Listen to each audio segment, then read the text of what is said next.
একটি গ্রামে জগদীশ নামের এক সাধারণ কৃষক থাকতেন, যিনি প্রতিবারই তার বোকামির কারণে ফসল নষ্ট করে ফেলেন।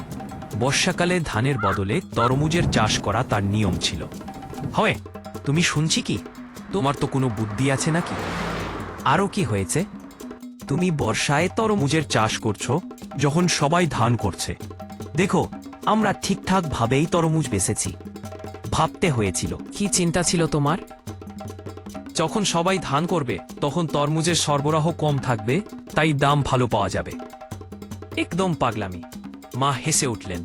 বর্ষায় তরমুজ হয় না। তুমি বুঝবে না, আমি জানি। আগে বলে দিলেই আমরা এমনটা করতাম না। তুমি কি আমার সঙ্গে কোনো পরামর্শ করেছে? আরও ড্যান্ট পড়বেন না, এবার ভুল করেছি আর করব না। জগদীশের একমাত্র মেয়ে ছিল দিব্যা। তিনি অত্যন্ত বুদ্ধিমান। সারাদিন গ্রামে ঘুরে ঘুরে মানুষকে সাহায্য করতেন। এক সকালে তিনি বুড়ি এক মায়ের রান্নাঘরের ছাদের ছট ভেঙে ফেলেছিলেন।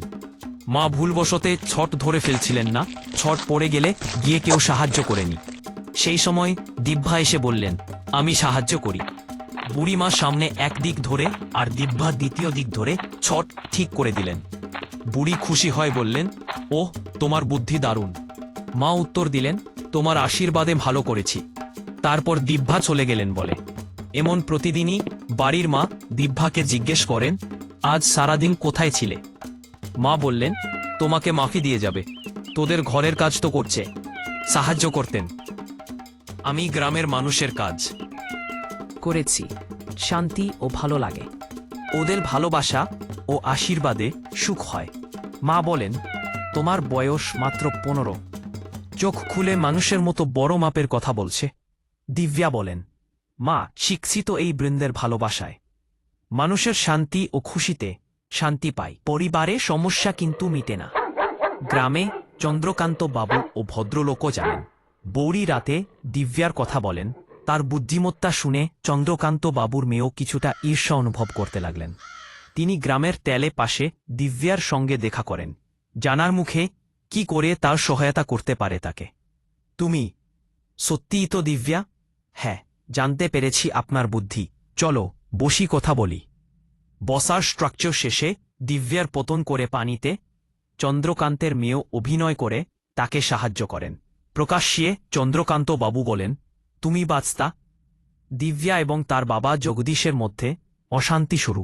চন্দ্রকান্ত বাবু জগদীশকে বলেন, তোমার মেয়েও একদিন আমায় সরাসরি করেন পিতার কথা। আমি আপমান করলে না, ছেলে তো ভালো ছেলে। আমি মাটির বন দরকার, তাই বললাম সম্পত্তি চাই। আমি মাটি বিক্রি করব না। আমি যেখানে যাব তাহলে ঘরে রাখো। তারপর চন্দ্রকান্ত বাবু এবং জগদীশের মধ্যে জমি বিদিত হয়েছে। চন্দ্রকান্ত বাবু ধীরে ধীরে জগদীশের সমস্ত জমি হাঁপিয়ে নেন, এমনকি ঘরও। একদিন চন্দ্রকান্ত বাবু রাষ্ট্রের সঙ্গে এসে বললেন, আমি এখানেই থাকার অধিকার রাখব না। তোমার ঘরও বিক্রি হয়েছে। হ্যাঁ, তাই আমাকে বাড়ি ছাড়তে হবে।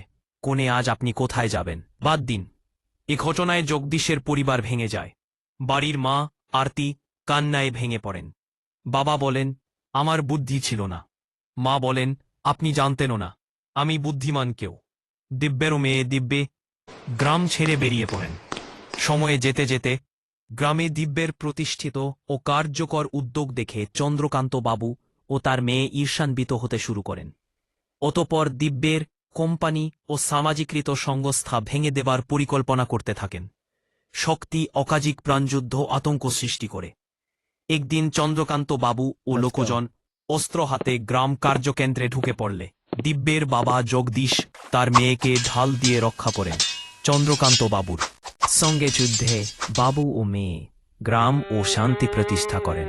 শেষ পর্যন্ত দিব্যা তার বাবার পাশে গ্রাম উন্নয়নের কাজ শুরু করেন। এই গল্পের অনুবাদ বাংলায় তুলে ধরলাম।